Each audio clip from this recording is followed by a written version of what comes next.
Pemirsa, untuk mewujudkan koperasi yang sehat dan berkualitas, diperlukan gerakan yang mampu mengelola koperasi secara profesional, kreatif, dan inovatif.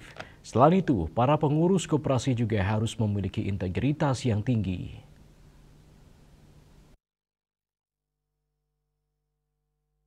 Ketua Koperasi Bali Nata Purna Praja I Dewa Nyoman Patra menyatakan, dalam memperingati Hari Koperasi Nasional ke-78 tahun merupakan momentum para anggota gerakan koperasi di Provinsi Bali agar mampu mengelola koperasi secara profesional, kreatif, dan inovatif. Terlebih juga bagi para pengurus koperasi, agar memiliki integritas yang tinggi. Dengan ini maka akan lahir koperasi-koperasi yang sehat, berkualitas, dan mampu mensejahterakan anggota maupun masyarakat secara keseluruhan.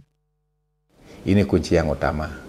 Oleh karena itu, sekali lagi saya mengajak kunci pokoknya yaitu bagaimana pengelola yang punya integritas, kejujuran yang tinggi, kreatif, dan lain sebagainya. Baru koperasi akan bisa maju. Tanpa itu, dan kemudian yang tak kalah pentingnya itu, demikian juga sebagai anggota, sebagai pemilik, ya harus selalu mengawas, mengontrol pengelola ini. Dari awal harus sudah anggota sebagai pemilik koperasi itu harus bisa mengontrol dari awal. Sehingga sedikit pun menyimpang, anggota berhak untuk menyampaikan.